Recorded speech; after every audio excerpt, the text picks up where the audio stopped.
ጸጋ ንገሩ ማዳኑ ንገሩ ብሎ ነው ቅዱስ እግዚአብሔር አብ የላካቸው። እነሱ ሐዋርያ ሆነው የተመረጡት በሱ ስለሆነ ማለት ነው። ሌላ ሸክም እንዳጭኑ እኛና መንፈስ ቅዱስ ፈቅደናል። ከዚህም ሁሉ ጋር ራሳችሁን ብትጠብቁ በመልካም ትኖራላችሁ፣ ጤና ይስጣችኋል። አለቀ። ስለዚህ እህቶቻችን የወር አበባ ፈሳሽ ኖሯቸው ቤተ ክርስቲያን ድንገት ቢመጡ አንቺ የረከሽ አንቺ ርኩስ ሴት እንዴት አይነት ርኩሰት ቢጠናወትሽ ነው ተብላ በአዲስ ኪዳን ክርስቶስ የሞተላቸውን መርገማችን የኃጢአት መርገማችን በመስቀል የተሰቀለውን የጌታን ሞት ልናቃልል አይገባም። ሐዋርያቱና መንፈስ ቅዱስ አልጫኑም እንደዚህ አይነት ሸክም። ኦኬ አልጫኑ። እሺ ኤርሚያ አመሰግናለሁ። ሁለት ጥያቄ ልጠይቅና አልጨርስ። የቀድሞ ዮሐንስ አፈወርቂ ታምረ ማርያም ላይ ነው አይደል ያሳየከው? ታምር ስንት ነው ካላስቸገርኩ?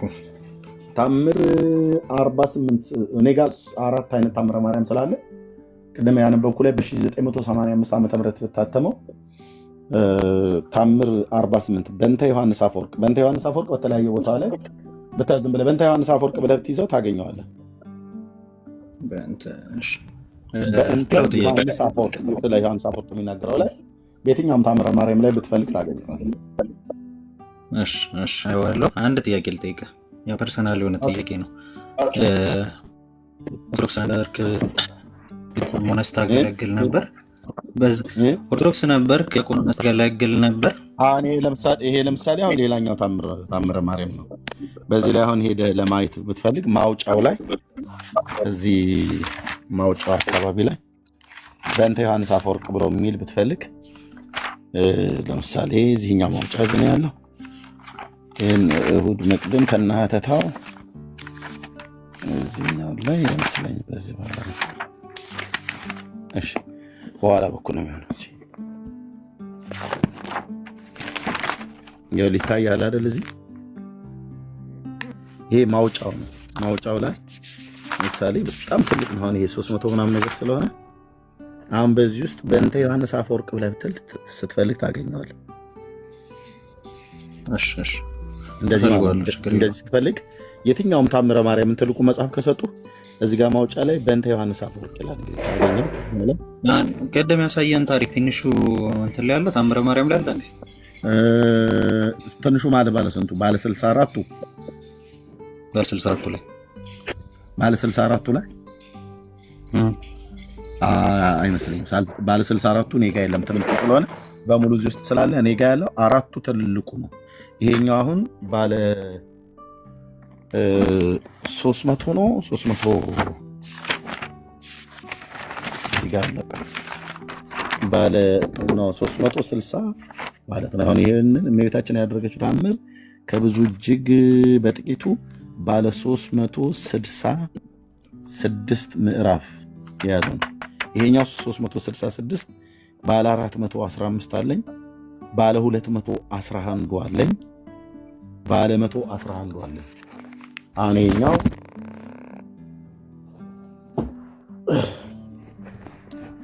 366 ነው አሁን ያየው። ይሄኛው ደግሞ ትልቁ አሁን አዲሱ የወጣው ነው። ይሄ ደግሞ ባለ 211 መሰለኝ። ይሄኛው 211 ይታያል እዚህ ጋር። ይህ 211 ታምር የያዘው ታምረ ማርያም በብፁዕ ቅዱስ አቡነ ማትያስ የኢትዮጵያ ኦርቶዶክስ ተዋሕዶ ቤተክርስቲያን ዘመነ ፓትርያርክ ማለትም በ9ኛው ዓመት ሲመታቸው ለ6ኛ ጊዜ ታተመ ይላል። ባለ ይህ 211 ታምራትን የያዘው ማለት ነው። ይሄ ባለ 211 ነው አዲሱ አሁን 2014 ላይ የዛሬ 4 ዓመት የታተመው ማለት ነው። ይሄ ባለ 366 ነው። ባለ 415 አለኝ። ባለ 111 ደግሞ ያለው በ1985 ዓ.ም የታተመው ቅድም ያሳየሁት እሱ ላይ አለ። በእንተ ዮሐንስ አፈወርቅ እዚህ ውስጥም እዛኛውም ላይ አለ። ሁሉም ላይ አለ።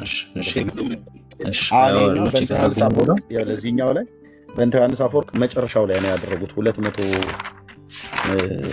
ስንተኛው ታምር ላይ ነው ይታያል። አሁን እዚህ ጋር የ211ኛው ታምር ላይ ዮሐንስ አፈወርቅ ይላል። ለምሳሌ እዚህ ጋር ልመናዋ ክብሯ ለዘላለም በእውነት ይደረብንና ይልና አምላክ ልጅ በድንጋሌ ሥጋ በድንጋሌ ጸና ክብርት እመቤታችን ያደረገችው ተአምር ይሄ ነው ካለ በኋላ እንዲህ ይላል። ያው በዚህኛው ማለት ነው ወንድሞች አምላክን ስለወለደች በድንጋሌ ሥጋ በድንጋሌ ስለጸናች ስለ ክብርት እመቤታችን የሴትን ኀፍረተ ሥጋ ፈስጋዋን በሳመ ጊዜ ሊቀ ጳጳስነትን ሳይሾም አስቀድሞ አፈወርቅ እንዳለችው ወቁ ይላል። በዚህኛው እትም ላይ 211ኛው ታምር ላይ ነው ያደረጉት። በዛኛው ቅድም ባነበብኩት ላይ ባሮጌው እዛ ጋር ያለው የተቀመጥኩበት ቦታ ላይ ባለ 48ኛው ገጽ ላይ ነው ያደረጉት። ይሄኛውን ደግሞ የትኛው ላይ እንደሆነ በጣም ፈልግ አገኘዋለሁ፣ ፈልግ ያሳያል። በተለያየ ቦታ ላይ አስቀምጠውታል ማለት ነው። 64 አለኝ ቼክ አደርገዋለሁ። የመጨረሻ ጥያቄ በኦርቶዶክስ ስታገለግል ኦርቶዶክስ ክርስቶስን አሰብክም ኢየሱስ ክርስቶስን አሰብክም ማለት ይቻላል? ከታዘብከው በስብከት ደረጃ አትስም አታውቀውም አይደለም፣ ክርስቶስን አታውቀውም ብያለሁ። የጌታ ቤተክርስቲያን እንደሆነች አውቃለሁ። ግን ባቡር ሀዲዱን የሳተ ባቡር ልክ አይነት ናት እንጂ የጌታ ቅዳሴ ትቀድስ ነበር መሰለኝ አይደለ? በደንብ አልቀድስ። ቅዳሴ ላይ የኢየሱስ ክርስቶስ ስም አይጠራም ነበር? ይጠራል። እሱ ስብከት አይደለም። ስብከትና ትምህርት ቅዳሴ በዜማ የሚደረግ ነው። ስብከት አታውቁትም ለሚሉንስ? ኦኬ አታውቁም ብሎ ለሚለው በስም ደረጃ ነው ወይስ ስለ ጌታ ማንነት ከማወቅና ያንን እውቀት ከማግኘት አኳያ የዘላለምን ሕይወት ከመውረስ አኳያ ማለት ነው? ለምሳሌ በዚህ አይነት እውቀት ከሆነ እኔም አታውቁትም ብዬ እላለሁ። በዚህ አይነት እውቀት ቀጥዬ በማሳየ ማለት ነው። በዚህ አሁን ቀጥዬ በማሳየ በዚህ አይነት እውቀት ከሆነ የሚሏችሁ በትክክል አታውቁትም። ይኸው እውነተኛ አምላክ ብቻ የሆነ አንተን የላከውንም ኢየሱስ ክርስቶስን ያውቁ ዘንድ ይህች የዘላለም ሕይወት ናት ይላል። ኢየሱስ ክርስቶስን ማወቅ የዘላለም ሕይወት ነው ማለት ነው። ሰው ኢየሱስ ክርስቶስን ካወቀ የዘላለም ሕይወት አለው እያለን ነው። በዚህ መሰረት ከሆነ ኦርቶዶክሳውያን ኢየሱስ ክርስቶስን ያውቁታል፣ ግን የዘላለም ሕይወት የላቸውም። እውቀታቸው ሰላላ መላላ ነው ማለት ነው። ለዚህ ነው ማንም ከጳጳስ ጀምሮ ማንም ሰው ብትጠይቀው የዘላለም ሕይወት አለው ብለህ ስትለው አንዳንዱ አለኝ ይላል፣ አንዳንዱ እኔ አላቅም ነው የሚለው። አብዛኛው ግን እኔ አላቅም ነው ብሎ የሚለው። አለኝም ብሎ የሚለው ጠበቅ አድርገህ ስትጠይቀው ከሞት በኋላ ስላለ ሕይወት ጠበቅ አድርገህ ስትጠይቀው አለ እና አሁን አንተ ብትሞት መንግስተ ሰማያት ትገባለህ ወይ ብትለው ኧረ እሱማ ጌታ ራሱ መድኃኒዓለምን የሚያውቀው ጌታ ነው፣ የጌታ ቸርነት ነው ይላል። ይሄ ታዲያ ክርስቶስን ማወቅ ነው አይደለም? አየህ እዚህ ምን ይላል? ይኸውልህ ኢየሱስ ክርስቶስን ያውቁ ዘንድ ይህች የዘላለም ሕይወት ናት ይላል። ኢየሱስ ክርስቶስን ማወቅ የዘላለም ሕይወት ነው። የዘላለም ሕይወት ደግሞ እንዳለን ደግሞ እንድናቅ ሐዋርያቱ ጽፈዋል። ለምሳሌ እንደዚህ ብለው ማለት ነው። አንደኛ ዮሐንስ መልእክት መጽሐፍ ምዕራፍ 5 ቁጥር 13 ላይ እንደዚህ ብለው ጽፈዋል ሐዋርያቱ። ኦኬ ክርስቶስን አውቀዋለሁ ብሎ ካለ አንድ ሰው የዘላለም ሕይወት እንዳላችሁ ታውቁ ዘንድ የእግዚአብሔር ልጅ ስታምን ኢየሱስን ስታምን ወንጌሉን የጻፈው ዮሐንስ በምዕራፍ 17 ቁጥር 3 ላይ እውነተኛ አምላክ የሆነ አንተን የላከነውን ልጅን ኢየሱስ ክርስቶስን ያውቁ ዘንድ ይህች የዘላለም ሕይወት ናት ይላል። ኢየሱስ ክርስቶስን ማወቅ የዘላለም ሕይወት ነው። የዘላለምን ሕይወት ደግሞ እዚህ የዘላለም ሕይወት እንዳላችሁ ታውቁ ዘንድ በእግዚአብሔር ልጅ ስም ለምታምኑ ይህን ጽፌላቸው ይላል። በዚህ መስፈርት ከሆነ የኦርቶዶክስ ተዋሕዶ ቤተክርስቲያን አማኞች ከሊቅ እስከ ደቂቅ ኢየሱስን አያውቁት። ለምን? የዘላለም ሕይወት እንዳላቸው እናውቀዋለን ብለው በአፋቸው ተናግረው ስሙን እየጠሩ በቅዳሴ እያዜሙ ግን የዘላለም ሕይወት እንዳላቸው ግን አያውቁም። ለምን አያውቁም? በእግዚአብሔር ልጅ ስም ላይ ያላቸው እምነት ለአንድ ጻድቅ ካላቸው እምነት ያንሳል። በእግዚአብሔር ልጅ ላይ ያላቸው እምነት ለአንድ ጻድቅ መቃብር ካላቸው እምነት ያንሳል። ስለዚህ አያውቁትም ማለት ይችላለሁ ኦርቶዶክሳውያን። አይ በዚህኛው እውቀት ሳይሆን ዝም ብለን በደምሳሳው እናቆመ ብለህ ካልከኝ በደንብ የሚያውቁት እንዴ ከቅድስት ድንግል ማርያም ተወለደ ብለው ያውቃሉ። የሥላሴ ሦስተኛው አካል ነው ብለው ያውቃሉ። ቤተክርስቲያኒቱ በዚህ ደረጃ ታውቃለች። ስብከት ይሰብካሉ? በፍጹም በፍጹም። በኢትዮጵያ ኦርቶዶክስ ተዋሕዶ ቤተክርስቲያን ስብከት መድረኳን ነክቷት አያውቅም። ይህንን ብፁዕ አቡነ ማርቆስ እንኳን ራሱ የተናገሩትን ባሳያ አብርሽ ከዚህ ቤት ሰምተውም ሊሆን ይችላል። ምንድን ነው ቅዳሴ ወንጌል ስብከት አይደለም?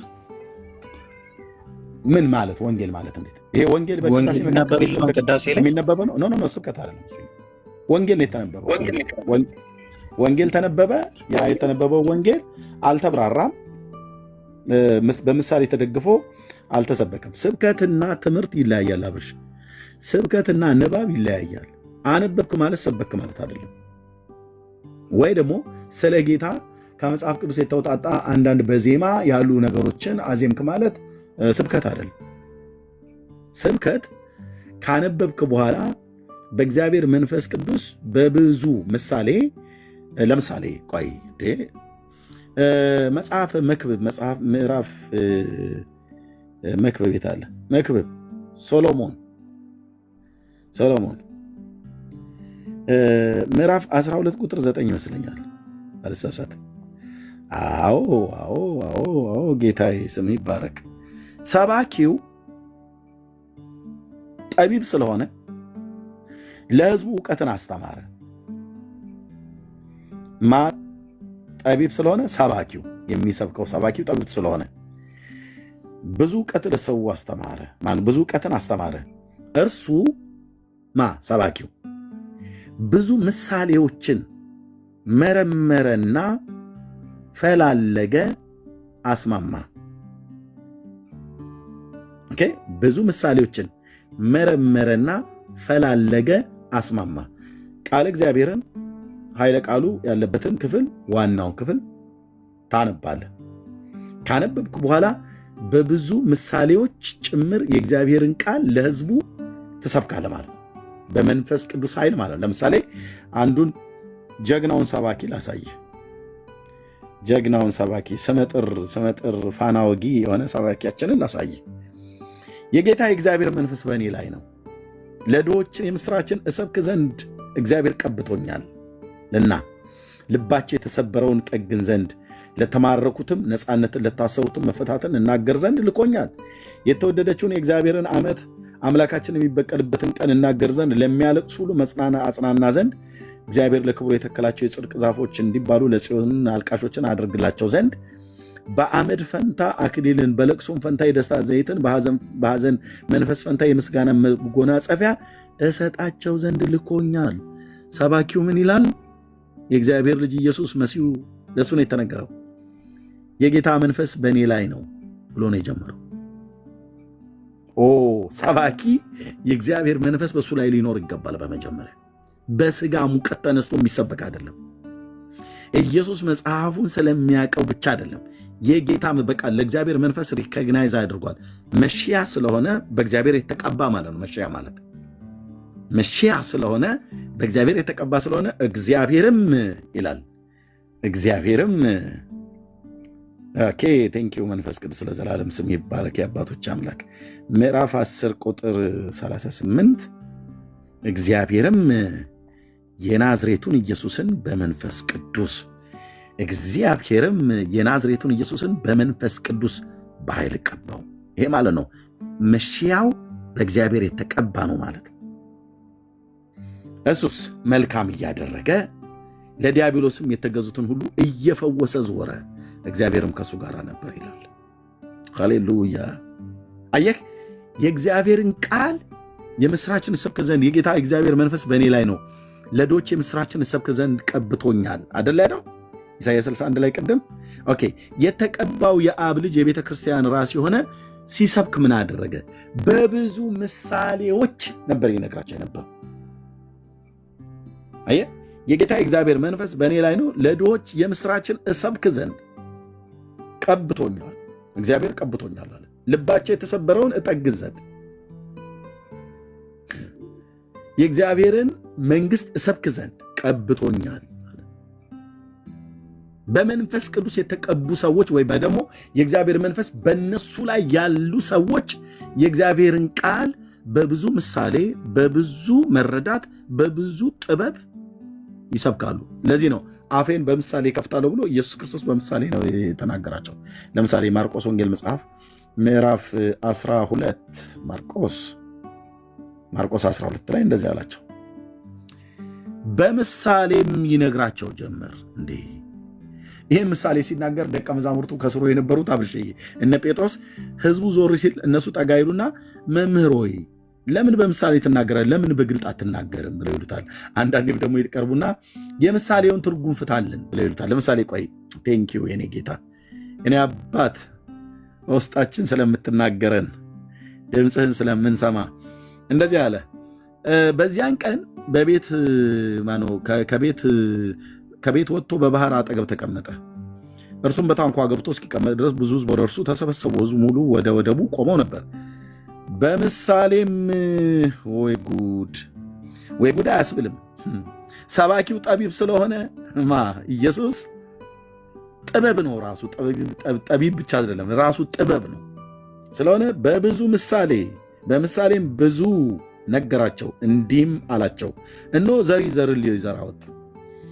እርሱም ሲዘራ አንዳንዱ በመንገድ ዳር ወደቀ፣ ወፎችም መጥተው በሉት። ሌላውም በመሬት ላይ ወደቀ፣ በጭንጫም ላይ ወደቀ፣ በጥልቅ መሬት ስላልነበረ ወዲያው ደረቀ። ምሳሌ ነው ሁሉ፣ ልብ በሉ። ፀሐይም በወጣ ጊዜ ግን ጠወለገ፣ ሥርም ስላልነበረው ደረቀ። ሌላም በእሾህ መካከል ወደቀ፣ በእሾህም ወጣና አነቀው። ሌላም በመልካም መሬት ላይ ወደቀ፣ አንዱም 100 አንዱም 60 አንዱም 30 ፍሬን ሰጠ። የሚሰማ ጆሮ ያለው ቢኖር ይስማ አለ። ምንድን ነው እያልክ ያለው ጌታ? ምሳሌ ነው እየነገራቸው ያለው። ገብቷቸው ይሆን እንዲህ ጉዳይ?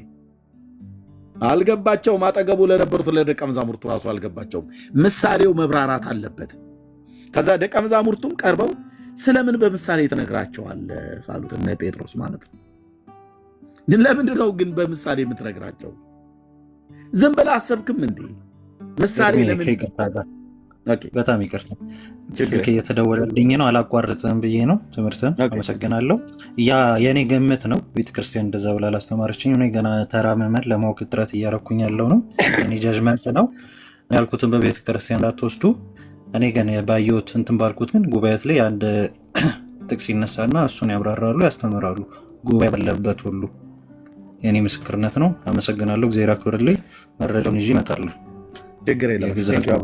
አመሰግናለሁ። መልካም ደቀ መዛሙርቱም ቀርበው ስለምን በምሳሌ ትነግራቸዋለህ አሉት። ኢየሱስም መልሶ እንዲህ አላቸው፣ ለእናንተ የመንግሥተ ሰማያትን ምስጢር ማወቅ ተሰጥቷቸዋል፣ ለእነርሱ ግን አልተሰጣቸውም ይላል። ምን ማለት እንደሆነ ታውቃላችሁ? እግዚአብሔር በስሙ ላመኑት የእግዚአብሔርን መንግሥት ምስጢር ማወቅን ተሰጥቷችኋል አላቸው። እንዴት መታደል እኮ ነው ወንድሜ! ለእኔም ለአንተም ለአንቸም እኮ ነው የተሰጠን። ቢገባሽ ኖሮ እህትዬ፣ ቢገባህ ኖሮ ወንድም አለም፣ ለእናንተ ግን ተሰጥቷችኋል፣ ለነሱ ግን አልተሰጣቸውም። ስለዚህ ስላልተሰጣቸው በምሳሌ ይነገራቸዋል። ላለው ይሰጠዋልና ይበዛለታል፣ ከሌላው ግን ያንስ እንኳን አንዱ ይወሰድበታል። ስለዚህ እያዩ ስለማያዩ እንዴት አይነት አማርኛ ነው! አረ ግልጽ የሆነ አማርኛ ነው። ኢየሱሴ የሚናገረው በስተት አይናገርም፣ በስሜት አይናገርም። ተሳስቼ ነው ዳጸ ልሳን ነው አይልም። እያዩ ስለማያዩ፣ እየሰሙም ስለማይሰሙ። እንዴት እየሰሙ እንዴት አይሰሙም ይባላል? እያዩ እንዴት እንደማያዩ ይባላል? ብሌም አታደርገውም። ተናጋሪው ልዑል ነው። ተናጋሪው ደጉ መምህር ነው። ተናጋሪው ኢየሱስ ክርስቶስ ነው። ጻድቁ ጌታ ነው። የማይዋሻው ጌታ ነው። እያዩ ስለማያዩ፣ እየሰሙ ስለማይሰሙ፣ ስለማያስተውሉም በምሳሌ እነግራቸዋለሁ። አቤት ጌታ የሄደበት ርቀት! እኔ ብሆን ይሄው እያዩ ነው አያዩ ማለት ታዲያ ይህንን ዕውር ትውልድ ምን ላድርገው ብዬ ጥዬ ነበር ልሄድ የምችለው። እኔ እናንተ ብንሆን ማለት ነው። ይኸው እየሰማች አትሰማኝም ብለህ ትላለህ እንዴ? የራሷ ጉዳይ ብለን እንሄድ ነበር። ምንም እያየች አታስተውል፣ እየሰማች አታስተውል፣ እያየ አያስተውል፣ እየሰማም አያስተውል። ታዲያ እኔ ምን ላድርጋቸው? የራሱ ጉዳይ ብለን እንል ነበር። እኔ እናንተ እሱ ግን ስለማያስተውሉ በምሳሌ እነግራቸዋለሁ። መስማትን ትሰማላችሁ እና አታስተውሉም፣ ማየትን ታያላችሁና አትመለከቱም። ኢሳይያስ 6 ላይ ነው ይሄ ቃል ያለው።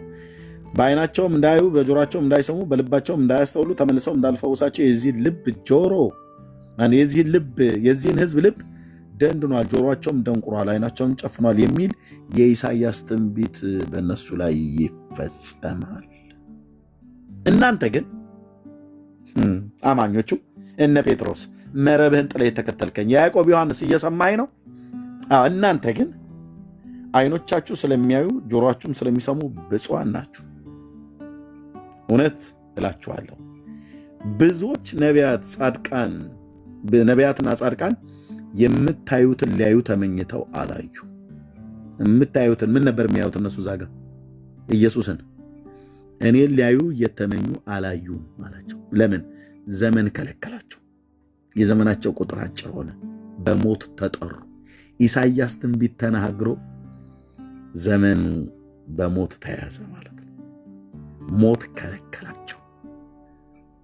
ስለዚህ ነው ሞት ስለከለከላቸው ካህናት የሆኑ ብዙዎች ናቸው ይላል። ሌዋውያን ካህናት ትንቢት ይናገሩ ነበር፣ እንደነ ቡዝ ልጅ እንደነ ካህኑ ሕዝቅኤል ማለት ነው። ነቢዩ ሕዝቅኤል ትንቢት ተናግረዋል። የአናቶቱ ነቢዩ ኤርሚያስ የኬልቅያስ ልጅ ትንቢት ተናግሯል። ሌዋዊ ካህናት ናቸው ዝርያቸው፣ ግን በሩቅ አይተው እና ተመኝተው አላዩም። የምትሰሙትን ሊሰሙ ተመኝተው አልሰሙም። እንግዲህ እናንተ የዘሪው ምሳሌን ስሙ አላቸው። የመንግስትን ቃል ሰምቶ በማያስተውል ላይ ክፉ ይመጣል፣ በልቡ የተዘራውንም ይነጥቃል። በመንገድ ዳር የተዘራው ምሳሌ ይሄ ነው አለ። ወፎች መጥተው ለቀሙት ምናምን ነገር ተባለ። አዎ እሱ ነው።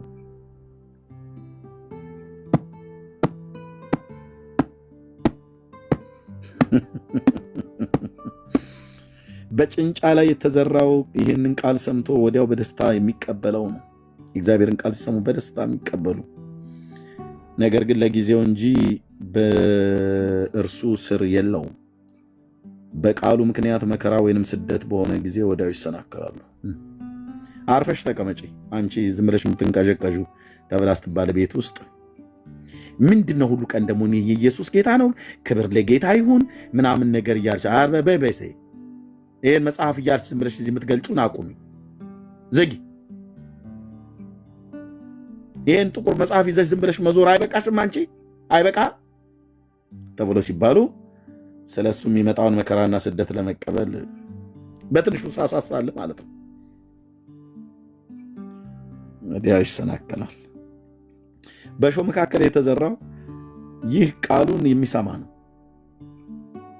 የዚህ ዓለም ሐሳብና ባለጠግነት መታለል ቃሉን ያንቃል፣ የማያፈራም ይሆናል። አድነን ጌታ ሆይ አድነን። የእናንተ ልብ የእኔ ልብ የትኛው ይሆን? በመልካም መሬት ላይ የተዘራው ይህን ቃሉን ሰምቶ የሚያስተውል ነው። እርሱም ፍሬ ያፈራል፣ አንዱም 100 አንዱም 60 አንዱም 30 ያፈራል ይላል። ጉባኤ ውስጥ ገብታችሁ ብዙ ጊዜ ስብከት ተሰብካችሁ ስትወጡ የተሰበከው ስብከት ከምን እስከ ምን ድረስ እንደተሰበከ ከየትኛው መጽሐፍ ቅዱስ እንደተከፈተ ሰምታችሁ እየረሳችሁ የምትወጡ 77 ቁጥር ጻፉልኝ።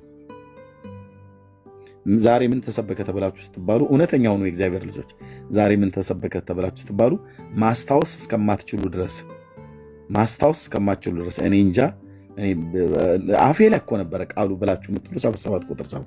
አንድ ሰው ብቻ ጽፏል፣ ልጆች ብሎ የሚል ሰው። እሺ ቴንኪው። አሁን መጡ ማለት ነው። ተባረኩ። እናንተ ብሩካን ናችሁ። እውነተኛ ስለሆናችሁ ብቻ ብሩካን ናችሁ። እንዳትዋሹ። ጉባኤ ቁጭ ብለን ከመዝሙር ውጭ የምናስታውሰው ነገር የሌለ ማለት ነው። ይህ ሁሉ ህዝብ አይደል?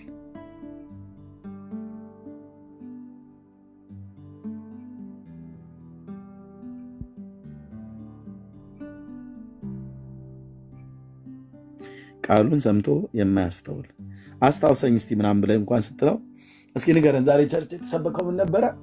ማን ነበር ሰባኪው? ፓስተር ነው። ፓስተር እንትና ወይ ነብይ እንትና ነው ወንጌላዊ እንትና ነው ምናምን ብላ ትላለች። ኦኬ ምን ላይ ነበር የሰበከው የመጽሐፍ ቅዱስ ክፍል? ቼክ አድርጓቸው እስቲ ቸርች የሚሄዱትን ሰዎች። ሚስትን ቼክ ቸርች ሄዳ ስትመጣ ምን ነበር የተሰበከው እስቲ ፍቅር ብለህ በላት። ሃኒ ምን ነበር የተሰበከው በይው ባልሽን እስኪ በአንድ 5 ደቂቃ በወፍ በረር ለእኔ ያካፍለኝ በሉት። ብዙዎቹ እውነትን እንገራችሁ አይነግሯችሁም። 1 ደቂቃ አይነግሯችሁም። ለምን? ብዙዎች አፌ ላይ እኮ ነበር። አፌ ላይ ቃል አፍ ላይ ነው እንደሚቀመጠው። ምን እያወራን ነው? ቃሌን በእውነት አፌ ላይ ያስቀምጠዋለሁ አላደል? ቆይ አንድ ነቢይ እዚህ ላሳያችሁ አይደል? አንድ የተቀባይ እግዚአብሔር ሰው በእውነት ቃልህን በአፌ ላይ ያስቀምጠዋለሁ አለ።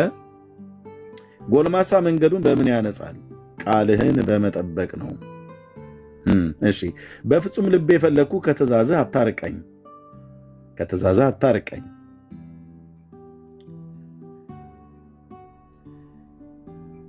ትነበባች አንተን እንዳልበድል ቃልህን በአፌ ላይ ያደረግኩት። እንደዛ ነው ነበበው።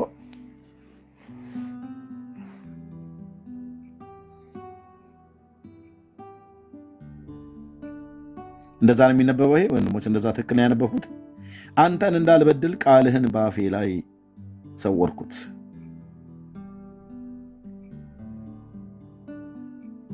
በልቤ አይደል ቃል በልቤ ሰወርኩት።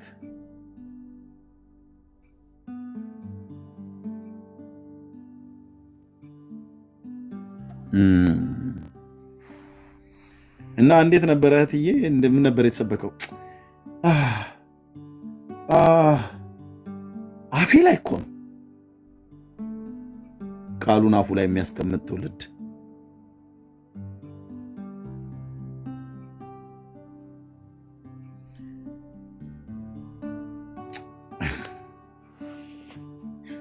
እና በምሳሌ ሲነግራቸው ቃሉን ሰምተው የማያስተውል ለጊዜው ይሰማሉ በደስታ ግን ወዲያው ይረሱታል፣ ወዲያው ይረሳል። ሃሌሉያ! ጉባኤ ውስጥ ሆነ ወንበሩን እስክናነክተው ድረስ ትላል፣ ወዲያው ግን ይረሳል። ስለዚህ ምንድነው ማለት ያለባቸው ወንድሞች እናቶች? አንተ እንዳልበድል ቃልህን በልቤ ሰወርክ ብሎ እንዳለ ቃልህን ስሰማ ሰምቼ የምዘነጋ፣ ሰምቼ የማላስተውል፣ ሰምቼ ፍሬ የማላፈራበት እንዳልሆን ባሪያህን ጠብቀኝ፣ እርዳኝ ጌታዬ፣ እርዳኝ ጌታዬ። እንደ ቀላል ነገር ቃልህን እንዳልሰማ፣ በማንም በኩል ይነገር በማንም ቅዱስ ቃልህ በእውነተኛ መንፈስ ባለባቸው አገልጋዮች ሲነገር እንድሰማ እርዳኝ አባዬ። እግዚአብሔር አምላክ የሚናገረውን እሰማዋለሁ። ሰላምን ለሕዝቡና ለቅዱሳኑ ልባቸውን ወደ እርሱ ለሚመልሱት ይናገራል ይላል። እግዚአብሔር አምላክ የሚናገረውን ምን እለዋለሁ? እሰማዋለሁ፣ እሰማዋለሁ። ጳውሎስ የሚናገረውን ቃል እንድትሰማ መንፈስ ቅዱስ የሊዲያን ምን ከፈተላት ይላል? እስኪ በሏት። መንፈስ ቅዱስ የሊዲያን ምን ከፈተላት ይላል? ወንድሞች እስካሁን የጻፈ የለም። ጳውሎስ የሚናገረውን ቃል እንድትሰማ መንፈስ ቅዱስ የሊዲያን ምን ከፈተላት ይላል? እስካሁን የጻፈ የለም። ልብ ቶሚ ብቻ ጻፈ። ልብ ዲቦራ ጻፈች። ልብ አሁን ጻፋችሁ ማለት ነው። ልቧን ከፈተላት።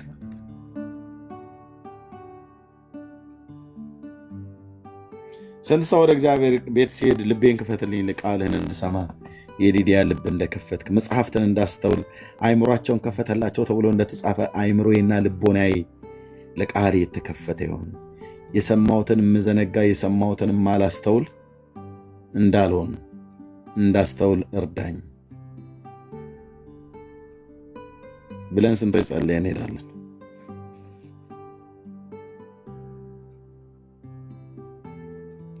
ጌታ ይቅር ይባላችሁ። አንዳንድ ሰዎች ጉባኤ ውስጥ ቁጭ ብላችሁ መስቲካ እያመነዣችሁ የመስቲካሽን ድምፅ ብቻ ቀስ ብለሽ ሌሎችንም ሊረብሽ በሚችል ሌሎችንም ሊረብሽ በማይችል ቋቀጭና ነገር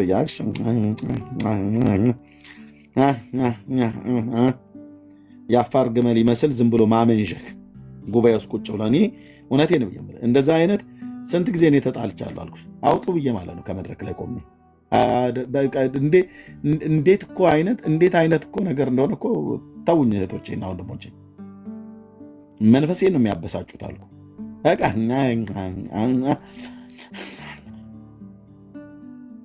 ስለዚህ የመስቲካዋን ድምፅ ስታጣጥም እንደዛው እያደረገች ሰባኪውን በምን አይነት አታይ እንደሚያዩት እንዲህ አይነት ስድነት ይቀር ወንድሞቼና እህቶቼ። የጌታ ጉባኤ ነው፣ ሊፈራ ይገባል። አይመስልህም? እነሆ በመካከላቸው አለው ብሎ ካለ ሊከበር ይገባል ማለት ነው። ጠቅላይ ሚኒስትር አብይ መካከላችን ቢኖር እርሳቸው እየተናገሩ መስቲካሽን እንደዛ እንዳልኩሽ እንዳፋር ግመል ስታመነዥ ማለት ግመሎችና እነዚህ የሚያመነዥ አሉ። ከሚያመሰኳ ነው አንዱ ጥንቸልም ያመሰኳል ይላል መጽሐፍ ላይ ሲናገር ዘሌዋውያን 11 ላይ ማለት ነው። ያመሰኳል ማለት ያመነዣል ማለት ነው። እንዴ መስቲካ ያመነዡልሃል ጉባኤ ውስጥ ቁጭ ብለው።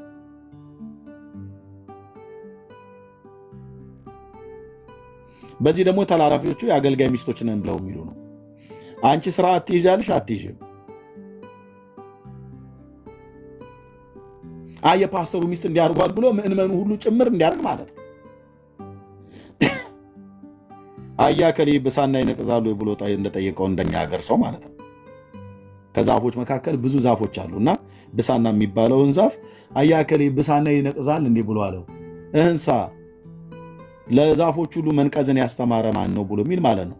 አሁን የአገልጋይ ሚስቶች ለሌሎች በጣም ብዙ ነገር ያስተምራሉ። መስቲካ ማላመጥ ምን የሚሉት ነው?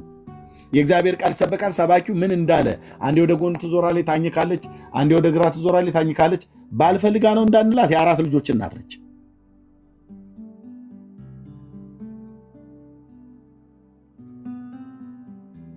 ደግሞ ለአንዳንዶቹ ሰበባቸው የአፌ ጠረን ምናምን ነገር ስላለ እህትዬ ቡና ዱቄት አፍሽ ውስጥ አድርገሽ ነይ ወደ ጉባኤ ስትመጪ። እንደዛ ካስቸገረሽ የቡና ዱቄት ምናምን ነገር እንደዛ አድርገሽ ብትመጪ በቃ ይኸው እኔ ዶክተሩ አዘዝኩልሽ። ቡናሽን ዱቄቱን በደንብ ቅመሹ። 2 ማንኪያ በሾርባ ማንኪያ ብትወስጁ ያለ ውሃ በደንብ ቀኑን ሙሉ ጤናማ፣ ሌሎችም ጭምር አይረብሽም። ያፍጠረን ያላችሁ ሰዎች ካላችሁ ማለት ነው። ግልጽ አይደለም እንዴ? ስለዚህ አጠገቧ ብትቀመጥ እሷ መስቲካ እያጮኸችብን እኛ 18 ጊዜ እኔም አንዳንዴ በጥፊ ምረጋት እኮ ነው ብሎ የሚለኝ። በተለይ አንድ ቀን አንዲት እህት በጣም ነው የተፈታተነችኝ። ላገለግላት ነበር ብዬ ስል በስጋ ተነስቼ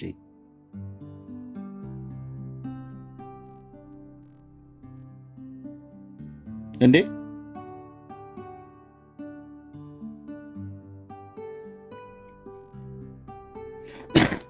ልትደባደብ ኤርሚያስ ብለህ ካልከኝ እጀልጥሃልኩ እንዴ። ቤቱ ስርዓት መኖር አለበት። በቤተ መቅደስ ውስጥ ገብቶ እኮ ገበታቸውን ገለበጠ ነው ብሎ የሚለው የአምላኬ ቃል እየተነገረ እሷ እዚህ ጆሮዬ ላይ ኢንስትሩመንት ይመስል ላስቲክ ታኝክብኛለች አይደል? የአሜሪካ ላም ይመስል ፌስታል ታኝካለች። ደግሞ አውጥታው ልትነፋው ትፈልጋለች ፊት ለፊቴ ማለት ነው።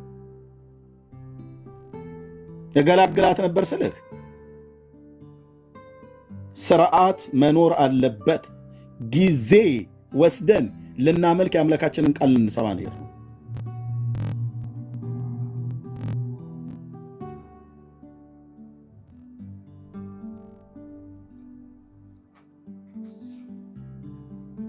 ለምንድነው እዚህ የገባሁት? እንደዚህ አይነት ነገር እያደረገን የእግዚአብሔርን ቃል ለመስማት በቃ ይሄ መንፈስን አታጥፉ ብሎ የሚለው አይነት እኮ ማለት ነው።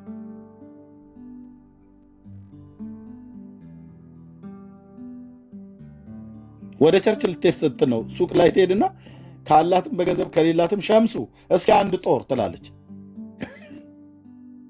ያን ጦር የሚባል መስቲካ አፏ ውስጥ ጨምራ ነው የምትሄደው፣ ወንዱም ቢሆን ማለት ነው። በተለይ እህቶች ናችሁ በዚህ በጣም ህግ ተላላፊ። በሚበላ ነገር ከኤደን ገነት ጀምሮ እየበጠበጣችሁን ያላችሁት እናንተ ናችሁ። በቸርች ውስጥ ሁሉ ጭምር ሳይቀር ምንም አታመጡ። ቢያንስ ሪፖርት ብታደርጉ ነው ቤቴ ላይ እና ምን ተሰበከ በላት። ያቺ ስታላምጥ የነበረችዋን ሴትዮ አፌ ላይ ነበር ትላለች። አፏ ላይ መስቲካውም ነው፣ አፏ ላይ ቃሉም ነው። አስተውላ አሰማም ማለት ነው።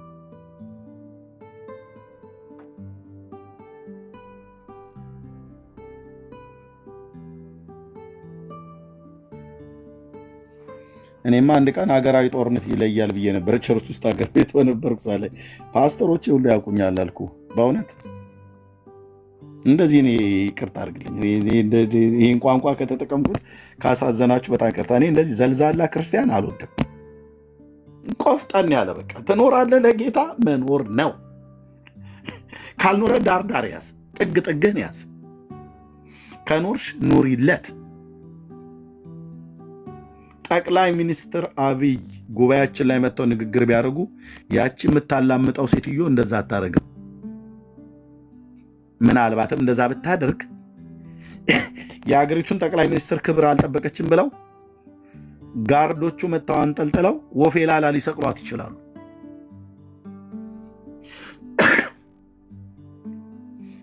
አይደለም እንዴ? አዎ፣ ሬስፔክት። ትልቅ ሰው ነው መካከላችን የመጣው ማለት ነው። ጠቅላይ ሚኒስትሩ ከመጡ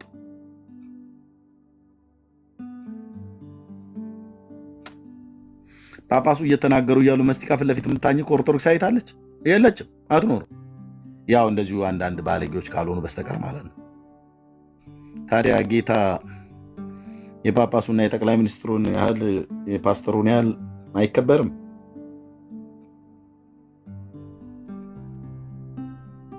እና ይበጠብጡናል ሲያኝኩብን ማለት ነው። ሀሳብ ይከፈላል። የእግዚአብሔርን ቃል በአግባቡ አይሰማም። አንዳንዱ ደግሞ እዛው ቁጭ ብለው አካሉ ቸርች ውስጥ ነው ያለው፣ ልቡ ቤት ነው ያለው፣ ወይ ደግሞ ልቡ የሆነ ሰውዬ ጋር ነው ያለው። ይህ ባለፈው ከ2 ወር በፊት የሰደበው ስድብ አለ፣ እሱ ትዝ ብሎታል። ታያቸው ሀረግዬ፣ ድሮስ ታዲያ የእግዚአብሔር ቃል ለስድብ ሆኖባቸዋል ይላል። አይርምዬ እንደዚህ ነጭ ነጯን ከመናገር እኮ ነው ተሳዳቢ ምድረች። ሀረግዬ ታያቸው፣ ፈለጉትን ይበሉ። ልቤን የሚያውቅ አምላክ የእግዚአብሔር ነው። በቃ የጌታ ቤት በቃ መከበር አለበት። የእግዚአብሔርን ቃል ለመስማት ስንሄድ በቃ ወንድሞቼ ናቶቼ፣ ምንም አይነት ቸርች ውስጥ ለሚደረገው ነገር ለአምልኮ ለዝማሬም ቢሆን ቃሉን ለመስማት የትኛውንም ነገር ለማድረግ ለጸሎት ምናምን ነገር በፍጹም ፍርሃት በፍጹም አክብሮት ልዑሉ እዛ እንዳለ የሆነ እኮ እኔ አሁን ጴንጤው ይፍራ ብለን መጋረጃ ሰቅለን ከመጋረጃው ጀርባ እንትን አለ ጌታ ምናምን ብለን በል እንደ ኦርቶዶክስ እንደምትለው ኦርቶዶክስ እኮ በትልቅ መጋረጃ ታረግልህና መንበሩ ላይ አለ ትላለች። ማንም ወደዚህ ዞር ብሎ አይለለ፣ ህዝቡ ይታዘዛል። ፈርቶ ነው እንጂ አክብሮ እንዳይመስልህ፣ ፈርቶ ነው። አይ ገብርኤል እኔ እንዳየው ሚካኤል እንዳያይ ብሏል ምናምን ነገር ብሎ የሚላለ በቃ አንገትህን ይሰይፋል ብሎ ስለተባሉ እኛ በእንደዛ አይነት ማስፈራራት እንያዝ እንዴ? እንስቀል በየመድረኮቻችን ትልልቅ መጋረጃ፣ ከዛ ጌታን በመጋረጃ አባባ ጎድዬ መጣልህ ጭራቁ እየተባለ እንደሚባል እንደዛ ነው እንዴ? አሁን ይሄ ፍርሃት እግዚአብሔርን ፍርሃት ይባላል አይባልም?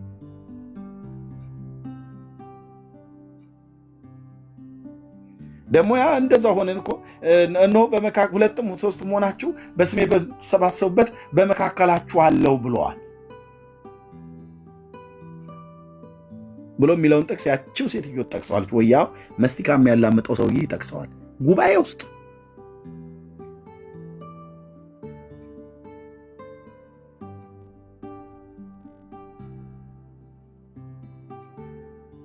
አይደረግም። ስለዚህ የጌታን ቃል ስንሰማ በጣም ነው መስማት ያለብን። በጣም በዚህ በተገለጠው ጆሮአችን ነው የምንሰማው። በእርግጥ ጆሮአችሁን አዘንብሉ ቃሌንም ስሙ ብሎ ስላለ በጆሮአችን እንሰማለን። በልባችን ግን ማስተዋል አለብን። በአእምሯችን ግን ማስተዋል አለብን። ጌታ ምን እየተናገረ ነው? ይሄ ቃል ብዙዎች አንዱም ትልቁ ከሚሳሳቱበት የዛሬው ስብከት ይገርምሻል። እንትና ኑራ ቢሆን ኖሮ እውነትሽን ነው። አዎ ልክ ነው። ይሄ ለእሷ ነበረ ይላል። እህቴ እሷ ቤት ቀርታ አንቺ ዛይርሹ ለአንቺ ነው መልእክቱን ጌታ ያመጣው። እቤት ላይ ቀረችዋ ሴትዮ በባለፈው እንደዚህ ብላ ተናግራ ነበር። ወይኔ ዛሬ ኑራ ቢሆን ኖሮ። ስለዚህ ጉባኤ ውስጥ ቁጭ ብለው ያን ቃል የሰሙት ጌታ ለእኔ እየተናገረኝ ነው ሳይሆን ለእንትና እየተናገራት ነበር፣ እንትና ግን ዛሬ አልመጣችም እያሉ ነው የሚሰሙት። ብዙዎች የወደቃችሁበት አምላኬ እግዚአብሔር ምስክር ነው። ለሰዎች ብዬ ቃሉን ሰምቼ አላቅም፣ ለራሴ ነው የምሰማው። ሌላ እንትና የሚባለው በባለፈው የሆነ ዕቃ የሰረቀው ሰውዬ ቀርቶ እሱ ቀርቶ ድንገት እኔ እዛ ጉባኤ ተገኝቼ ስለ ሌብነት ቢሰብክ እግዚአብሔር በዕለቱ እንድሰማው የፈቀደው እኔን ነው። ሰውየው ምክንያቱ በቂ የሚሆን አይሆንም ቀርቷል። ስለዚህ ጌታ ስራውም ቀጥታ ነው፣ ዘወርዋራም አይደለም፣ ቀጥታ ነው። እና እንትና ኖሮ ቢሆን ምናምን ነገር ራሴ ኤርሚያስ ስለ ራስ ብለህ ስማ። አይ እኔ እኮ አልሰረኩም፣ ነገ ላለመስረቅ ምን ዋስትና አለ? አትሰማም እንደ እግዚአብሔርን ቃል ለሰው ብሎ ቁጭ ብሎ የሚሰማዋል። ወይኔ ዛሬው ቃል እንትና ኖሮ ቢሆን። ይሄ ጤነኛ መንፈስ አይደለም። የጌታን ቃል በጥንቃቄ እንስማ። እግዚአብሔር በብዙ ምሳሌ ይናገራል። ሰባኪው ጠቢብ ስለሆነ ብዙ ምሳሌዎችን መረመረ፣ ፈለገ፣ አስማማ ይላል። አስማምቶ ፈልጎ ፈላልጎ ያስተምራል። የእግዚአብሔርን ቃል ያክል መስማት ወንድሞች እናቶቼ በረከት የለም። የእግዚአብሔርን ቃል ከመስማት የበለጠ በረከት የለም። ቃሉን ሰሚዎች ብቻ ሳይሆን ደግሞ አድራጊዎችም ጭምር ከሆንን ደግሞ ዋው! ቃሉን ሰሚዎች ብቻ አይደለንም አድራጊዎችም ጭምር ከሆንን ዋው!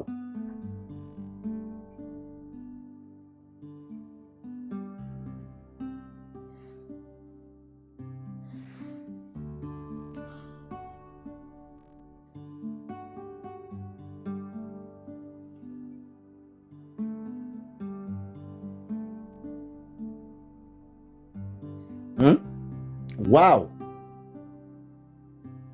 ቃሉን ሰምቶ የሚያደርግ ልባምን ሰው ይመስላል ብሎ እንዳለ ማለት ነው።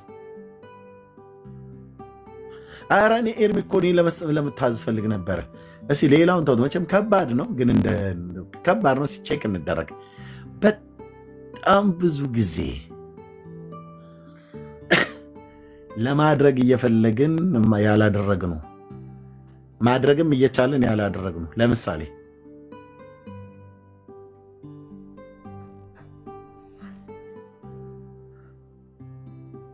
ስንቶች ሰዎችን አስቀይመናል። እዚህ ውስጥ ሰዎችን እንዳስቀየምን በልባችን ላይ ምስክርነት ያለ ስንቶች አለን?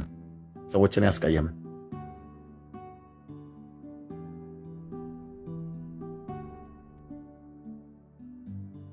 ሰባ ቁጥር ሲጻፉ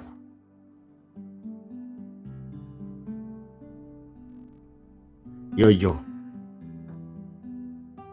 77 ቁጥር ጻፉ። ሰዎችን ያስቀየማችሁ ነገደ ተባረኬት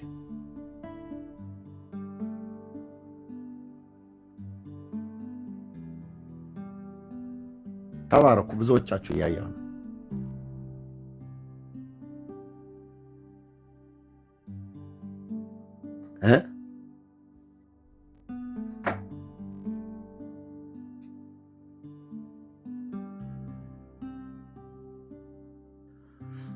እሺ ስንቶች ሰዎች አሳዝነውን ያውቃሉ? ሰዎች አሳዝነውን ኤርሚ ታናድደኛል። እኔው ራሴ እኔ ከዚህ የጸዳው ነኝ ያልኳት። በስንፍና ያናድጄ ከሆነ በእውነት ይቅርታ ጠይቃለሁ። በስንፍና ያናድጄ ከሆነ ይቅርታ ጠይቃለሁ። በእግዚአብሔር ቃል አናድጄ ግን ከሆነ ክብር ለመንፈስ ቅዱስ ይሁን። በእውነት ይሄ ራሱ አንዱ ለምን እንደተናደድክብኝ በስንፍና ከሆነ ኦኬ። ግን ብዙዎች የእግዚአብሔርን ቃል ስለማትወዱ፣ የጽድቅን እውነት ስለማትወዱ በዛ ከሆነ ያስቀየምኩ ገና ማስቀየሜን እቀጥላለሁ። በእግዚአብሔር ቃል ማለት ነው። በስንፍና ግን ከሆነ ይቅርታ ጠይቄያለሁ። በእኔ ምንም አይናደዳል።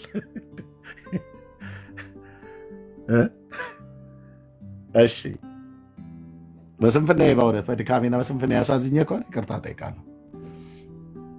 እሺ እዚህ ጋር አሁን ጻፉ ብዬ ብል ሰዎች የበደሏችሁ እናንተ ይቅርታ አልሰጣችኋቸው፣ እናንተ ሰዎችን የበደላችሁ ይቅርታ ያልጠየቃችኋቸው፣ ከኔ ጀምሮ እያንዳንዳችን ራሳችንን ብንፈትሽ ጉድ ነው። እሺ መቼ ነው ግን የምንታረቀው? መቼ ነው የምንስማማው? መቼ ነው ይቅርታ የምትጠይቀው? መቼ ነው ምህረትንስ የምትሰጡት? ይቅር በይኝ ትብል ምን አንቺ ይቅርታ እንድሰጥሽ እኔ ፊት ተንበርክካ እንኳን ይቅርታ የጆርዛ ተነሽ ስታስጠላ ምናምን ነገር ብሎ የሚሉ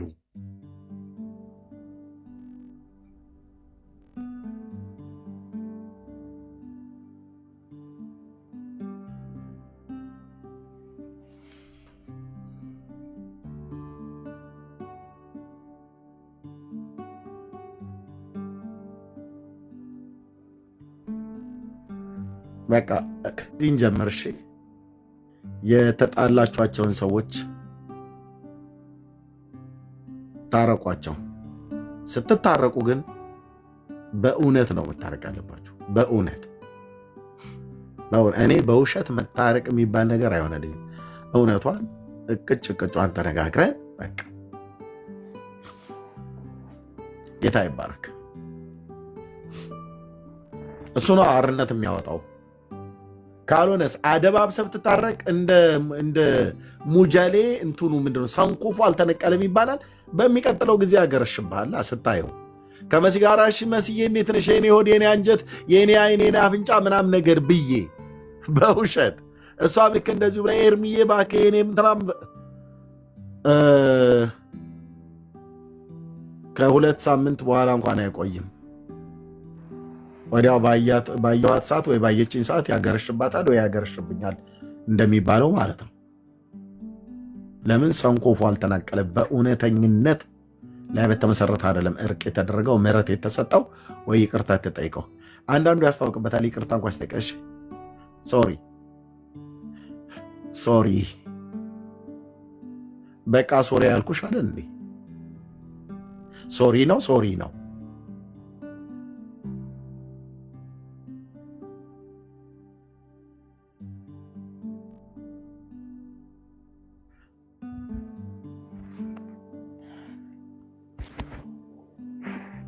ጌታ ይርዳል። በተለይ በሌላው ነገር ላይ ተላለፉ ብያለሁ። ይቅርታና ምህረት የሚባል ነገር ወንድሞች እናቶቼ ለቁም ማስተርኪ ነው። አንዳንዶቻችሁ ከበሽታ እንኳን ከስጋ በሽታ እንኳን የማትፈወሱት አምራችሁ ነክሳችሁ ይዛችኋል። ሰው ልቀቁ። ጌታ ኢየሱስ ምስክሬ ነው። አንዳንዶቻችሁ የስጋ በሽታችሁ አንዳንዶቻችሁ ጥያቄዎቻችሁ እንኳን እንዳይመለሱ ሰማያትን በላያችሁ ላይ ጥርቅም አድርጋችሁ ቁልፉን ጥላችሁታል።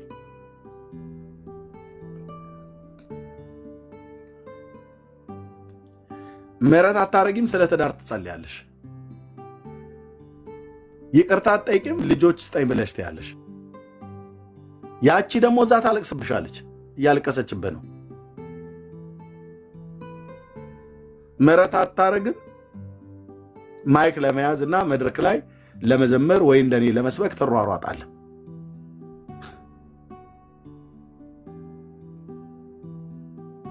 ጌታ ደግሞ አስቀድመ ማይኩን ቁጭ አርግና አገልግሎት ዝማሬ ምናምን ነገር የሚባለውን መስዋዕት የሚባለውን እሱን ተውና ለሰዋ የምስጋናን መስዋዕት ከማለት በፊት ቁጭ አድርገው ማይኩን። መድረኩም ላይ አትውጣ። ምን ላድርግ? ሂድና በወንድም ላይ አንዳች ነገር ካለህ ከእሱ ጋር አስቀድመ ተስማማ፣ ጨርስ። በድሎ ከሆነ ይቅርታ ጠይቆም ከሆነ አልጠይቀ ምህረትን አድርግለት። በድለውም ከሆነ ይቅርታ ጠይቅ። ወስደ ከሆነ መልስ። ሰርቀ ከሆነ መልስ። ከዛናና ለሰዋ የምስጋናን መስዋዕት የተኬንም የመስፍኔንም እያቀያየርክ ትዘምራለህ።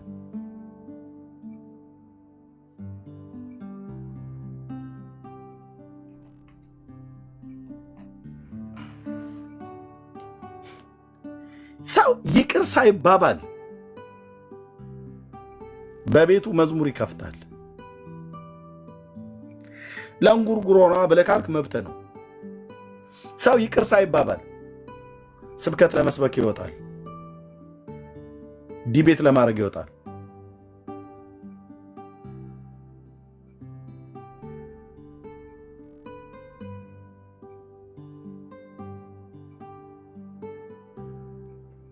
ተው እባክህ፣ እኔ አይሆንልኝም። ይሄ በጣም እኔ ያመኛል አልኩህ። ጌታ ምስክሬ ያመኛል።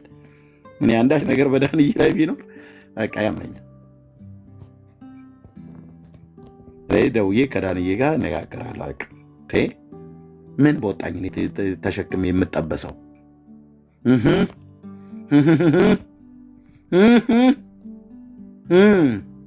እያልኩ ብቻዬን እንዴ! ማን እንዴ! ተው ተው። ጌታ ኢየሱስ ስም ይባረክ። የኔ አባት አይናገሩም ለሰው በየደቂቃው ተው፣ በቃ ተውላት፣ ታይለት።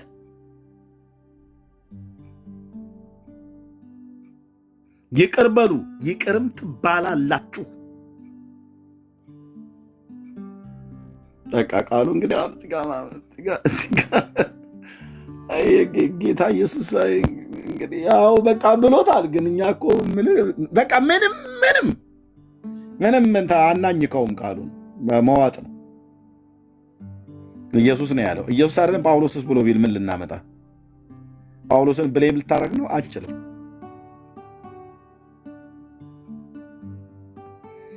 ጌታ ይርዳን፣ ጌታ ይርዳን እና ጸጋ ይብዛላችሁ ወንድሞቼና እህቶቼ። በብዙ ምሳሌ ይነግራቸው ነበር።